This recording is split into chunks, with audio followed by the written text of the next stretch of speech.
तो जब भगवान को पुकारना हो तो रोकर पुकारो, लेकिन सच्चे आंसू। ऐसा नहीं गलती किए रो दिए, गलती किए रो दिए, वो आपसे ज्यादा होशियार है। फिर वो बोलेंगे मैं दुनिया चलाता हूं, ये मुझे। सच्चे आंसू, सच्ची भावना।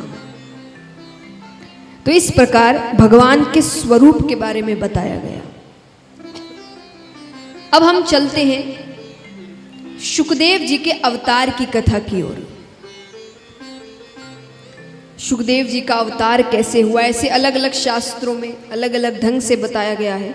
पर दंत कथा के अनुसार एक बार ब्रह्मा जी ने एक सभा का आयोजन किया। उस सभा में सभी देवी देवता, यक्ष, गंधर्व, किन्नर, ऋषिगण सबको बुलाया गया। उस सभा में एक प्रश्न उठा कि 3 लोक 14 भुवन में सबसे महत्वपूर्ण वस्तु क्या है, यानी सबसे कीमती। तो सबने अपना अपना उत्तर दिया। कोई कहे हीरा, कोई कहे सोना, कोई कहे चांदी। ऋषिगणों ने कहा कि ये सबसे कीमती चीजें तो नहीं लगती, ये तो कईयों के पास होगी, आपके पास भी होगी। हाँ, सब हंस रहे हैं, कोई कुछ बोल नहीं रहा। मैं मांगूंगी नहीं आपसे, चिंता मत करिए। तो कईयों के पास होगी। तो ऋषिगणों ने कहा जो बहुतों के पास मिले वो सबसे कीमती कैसे? तो बोले आप बताइए फिर सबसे कीमती क्या है?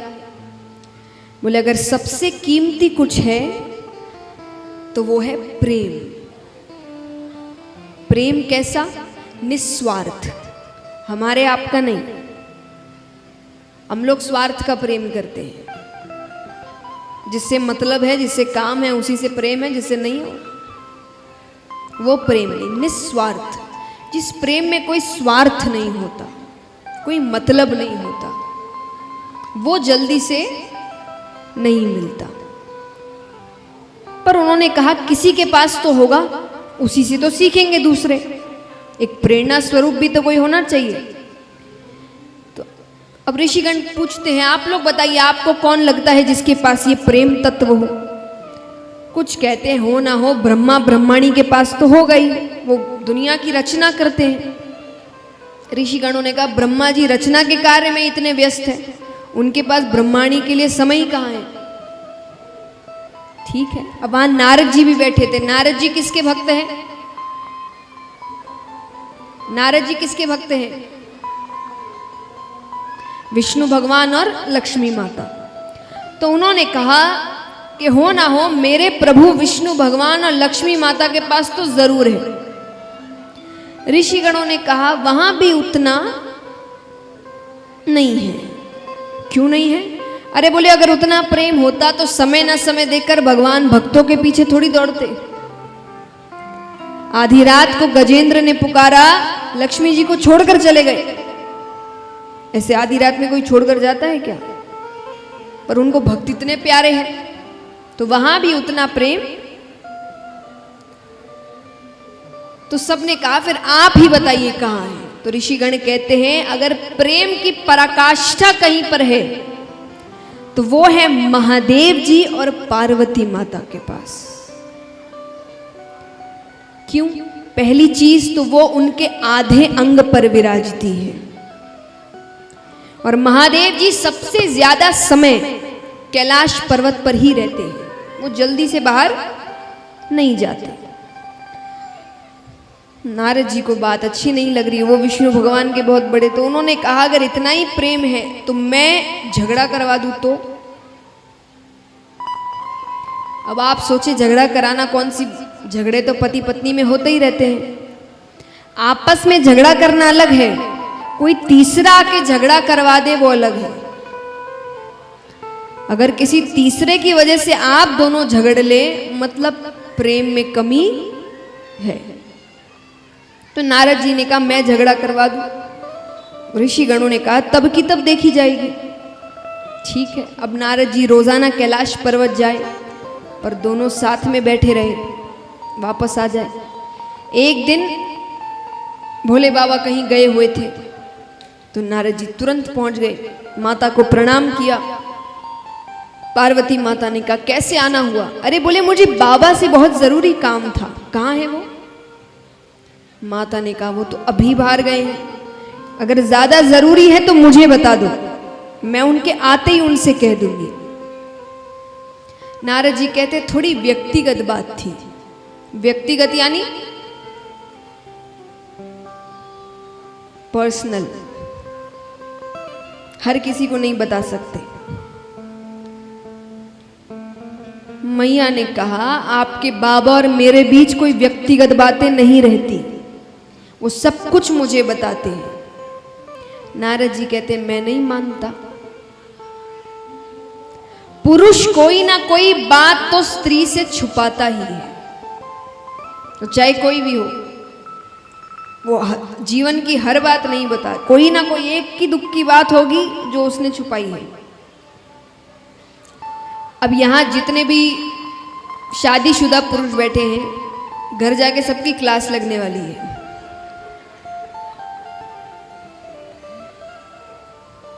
तो यहां पर माता ने कहा कि ऐसी कोई बात नहीं है, वो मुझसे कुछ नहीं छुपाते। अच्छा, नारद जी कहते तो आपने अमर कथा सुनी है?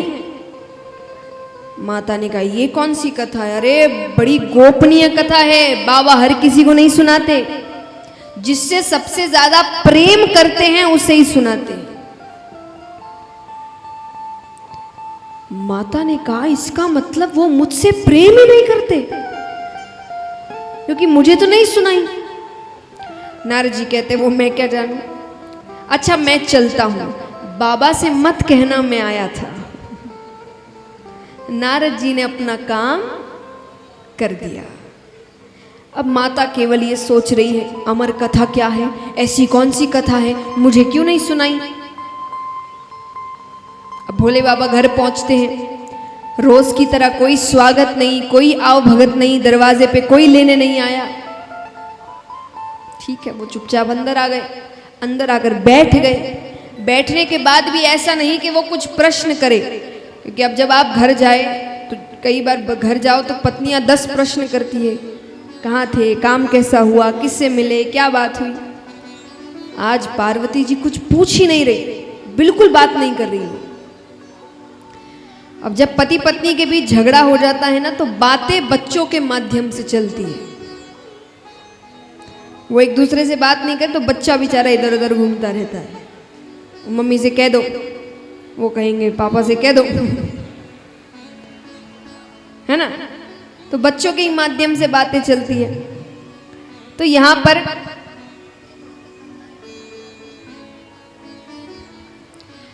पर भोले बाबा ने भी सोचा, अब यहां ऐसे तो झगड़ा नहीं हुआ है ना, लेकिन बात नहीं हो रही, तो बच्चों के माध्यम से बात उठाई। महादेव जी कहते अरे गणेश कार्तिक कहाँ हैं, आइए। तो उन्होंने कहा कि गणेश कार्तिक कहाँ हैं? माता कहती गए होंगे कहीं, दिन भर अपने पास बैठा के रखूं। भोले बाबा ने कहा मैंने ऐसा तो नहीं कहा। देखिए मैंने कई बार पतियों को कहते हुए सुना है कि महिलाएं बताती नहीं है कि वो नाराज है, तो हमें कैसे पता चले?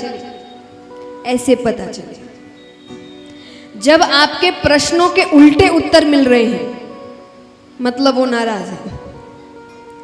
तो भोले बाबा ने बड़ा सीधा सा प्रश्न पूछा कि गणेश कार्तिक कहाँ है? माता ने कहा कि गए होंगे कहीं, दिन भर अपने पास बैठा के रखूं। फिर चुप, फिर कोई बात नहीं। भोले बाबा ने फिर बात शुरू की, देवी आपकी तबीयत तो ठीक है? माता ने कहा बिल्कुल ठीक है। क्यों? अब उनको लगा कि उनको भी समझ में नहीं आया कि वो नाराज है, तो उन्होंने अपनी तरफ से ये पूछ लिया कि तबीयत तो ठीक है? उन्होंने कहा बिल्कुल ठीक है। अरे बोले ठीक है, तो सुबह से भांग नहीं मिली? ये तो आग में घी डालने के समान है।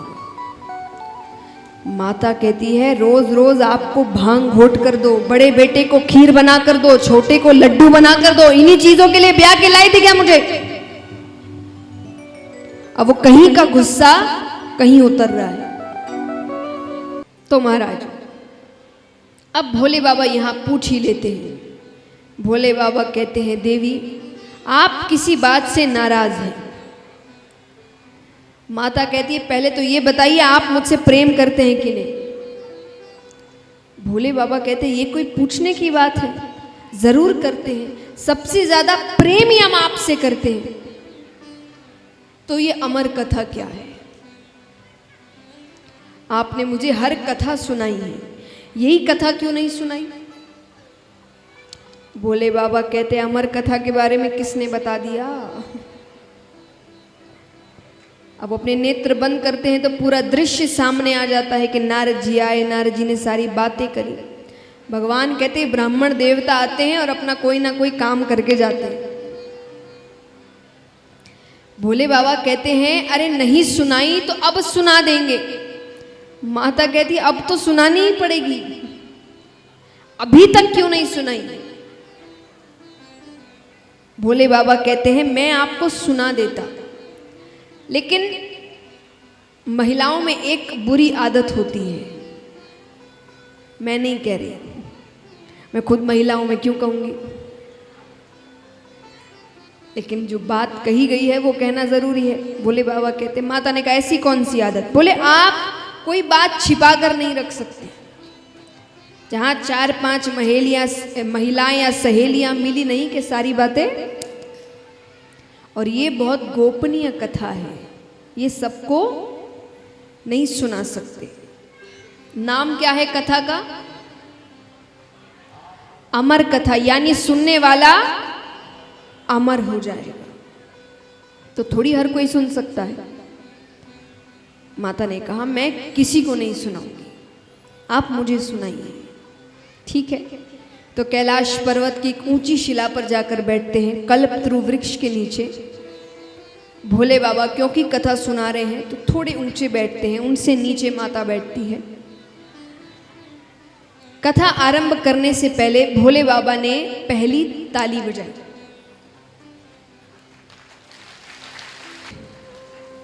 है ना? ऐसा नहीं अभी बस करके थक गए। तो पहली ताली भोले बाबा ने बजाई तो जितने भी जीव जंतु कैलाश पर्वत पे थे वो सब कैलाश पर्वत छोड़कर जाने लगे। दूसरी ताली बजाते हैं तो महादेव जी का जो त्रिशूल है वो कैलाश पर्वत की 3 बार परिक्रमा करता है कि कोई छिपकर तो नहीं बैठा, क्योंकि अमर कथा है, सबको नहीं सुना सकते। तीसरी ताली बजाते हैं, सुगंधित हवाएं बहने लगती है, भक्ति में वातावरण हो जाता है। अब भोले बाबा कहते हैं कि देवी इस कथा में निद्रा रानी भक्त की परीक्षा लेने आती है। निद्रा रानी यानी नींद। तो आप ध्यान से सुनिएगा, क्योंकि ध्यान थोड़ा भी इधर उधर हुआ तो वो अपनी गोद में यानी नींद आ जाएगी आपको। ठीक है। भोले बाबा ने कहा, फिर भी आप एक काम करिएगा, आप हर थोड़ी देर में बार बार कहते रहिएगा, स्वामी, स्वामी, स्वामी। क्योंकि क्या पता मैं कथा करते करते नेत्र बंद कर लूं, मग्न हो जाऊं, नेत्र बंद करके कथा सुनाऊं, तो मुझे तो पता नहीं चलेगा आप जग रहे हैं कि सो रहे हैं। तो आपकी आवाज आती रहेगी, तब तक मुझे पता चलता रहेगा कि आप कथा सुन रहे। जैसे व्रत इत्यादि में भी होता है ना, महिलाओं को ज्यादा पता होगा इसमें, कि जो व्रत रखते हैं कई भगवान के, तो कहानियां सुनते हैं, तो उन कहानियों में जो कहानी सुन रहा होता है वो बार बार हुंकारा भरता है। ये यहीं से शुरुआत हुई है कि सामने वाला सो न जाए। तो माता ने कहा, ठीक है। जैसे ही महादेव जी ने कथा आरंभ की, उस कल्पतरु वृक्ष पे एक सूवे का अंडा पड़ा था। सूवा यानी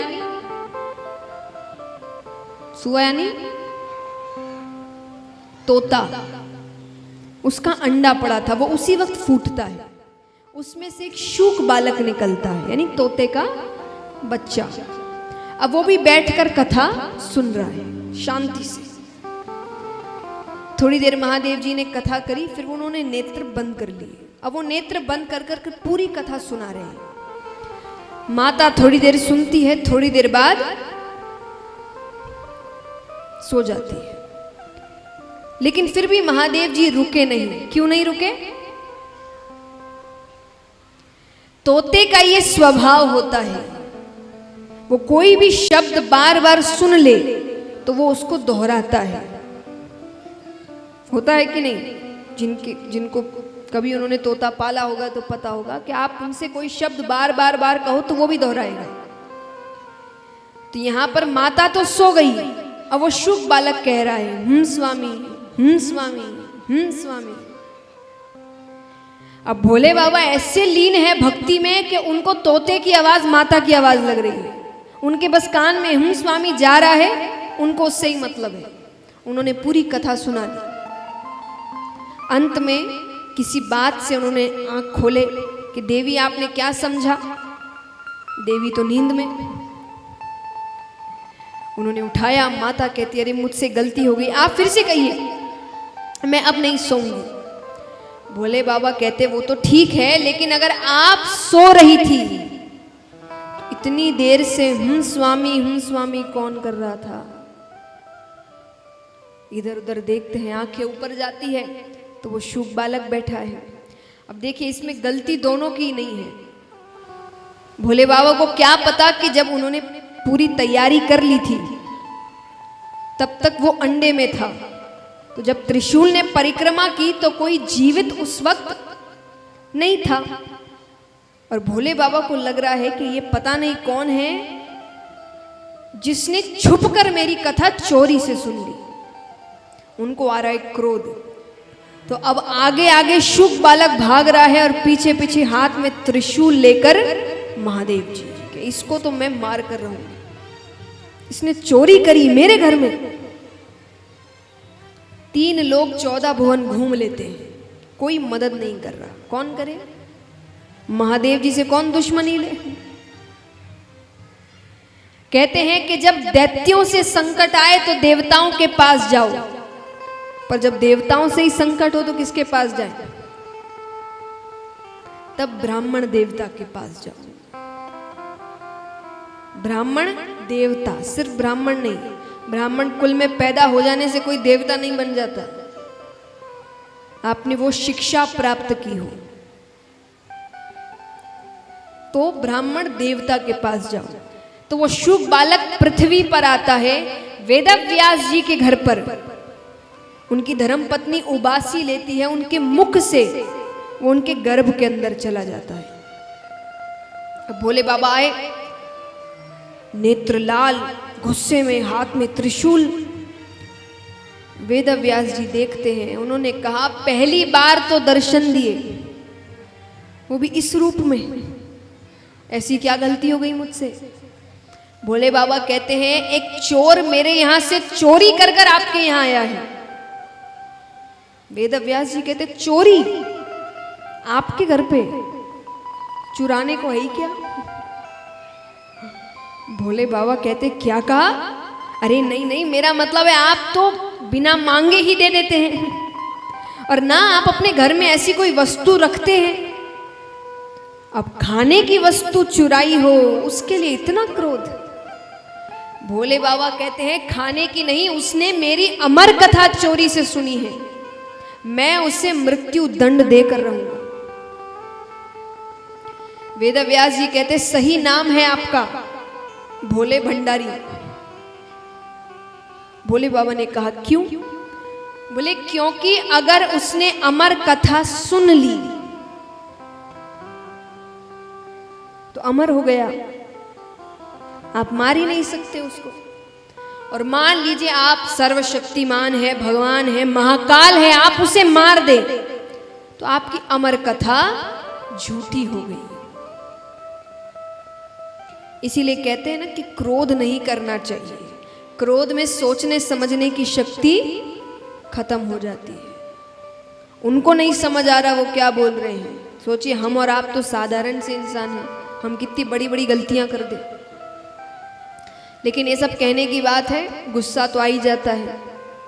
तो मैं आपसे ये नहीं कहूंगी गुस्सा मत करो, मैं आपको ये बताऊंगी जब गुस्सा आए तो क्या करो। अच्छा, अगर करोगे तो ही बताऊं, मानोगे?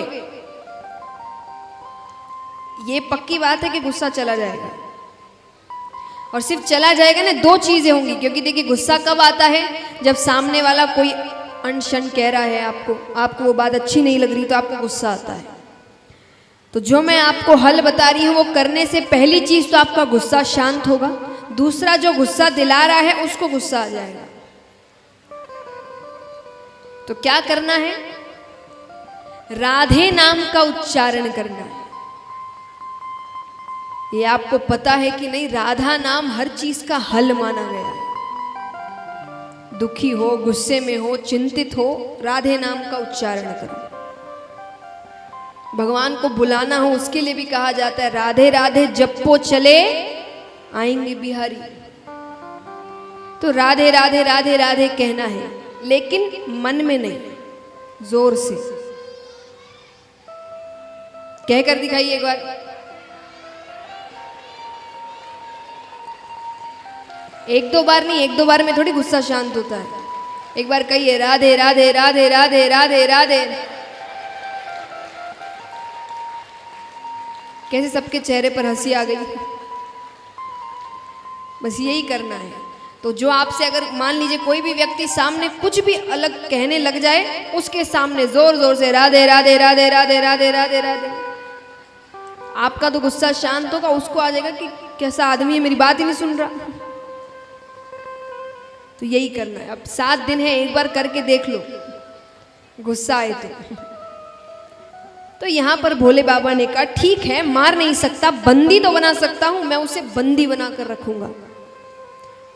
उन्होंने कहा अहो भाग्य उसके, यहां वर्षों तपस्या करो तो भी किसी किसी को आपकी एक झलक प्राप्त होती है। उसने पता नहीं कैसे पुण्य किए हैं कि वो जन्म लेते ही आपकी छत्र छाया में रहेगा। भोले बाबा ने कहा अच्छी बात है, मैं 1 वर्ष की समाधि यहीं लेकर बैठता हूं, मैं 1 वर्ष बाद उस बच्चे को लेकर चला जाऊंगा। ठीक है। अब वो शुक बालक, देखिए जैसा मैंने कहा कि ये कथा किसकी है, सुखदेव जी की, जो कोई साधारण व्यक्ति नहीं है। सुखदेव जी सबसे बड़े वैरागी माने गए हैं। वैरागियों में भगवान के सबसे बड़े भक्त अगर कोई हुए तो वो सुखदेव जी हुए। साधारण व्यक्ति तो वो है नहीं।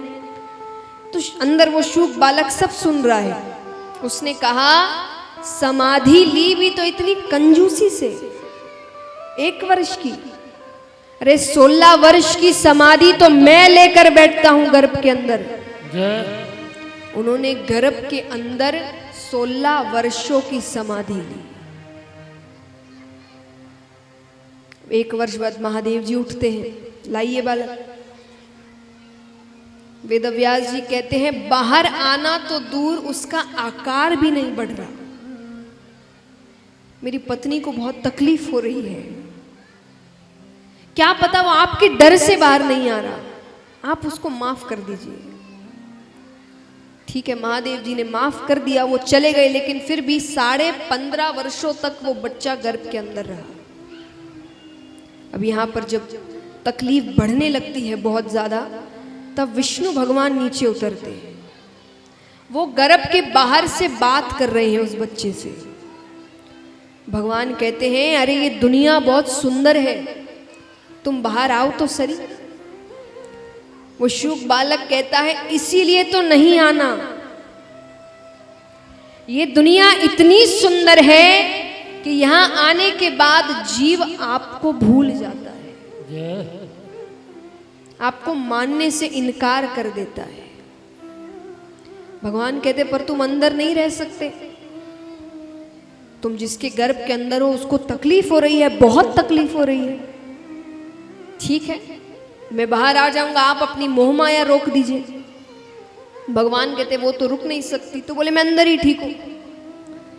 तब भगवान ने कहा कि ठीक है, एक क्षण में जितना समय होता है, सिर्फ एक क्षण, उसका भी जो 100वां हिस्सा होगा, उतने समय के लिए मैं अपनी मोहमाया रोक दूंगा। ठीक है। शुक बालक कहता है जब मैं कहूं तभी रोकना। वो अंदर बाहर निकलने की तैयारी कर लेता है। जैसे ही भगवान अपनी मोह माया रोकते हैं कि गर्भ के अंदर से श्री सुखदेव मुनि महाराज प्रकट होते हैं। बोलिए श्री सुखदेव मुनि महाराज की। इस प्रकार सुखदेव जी के अवतार की कथा मानी गई है।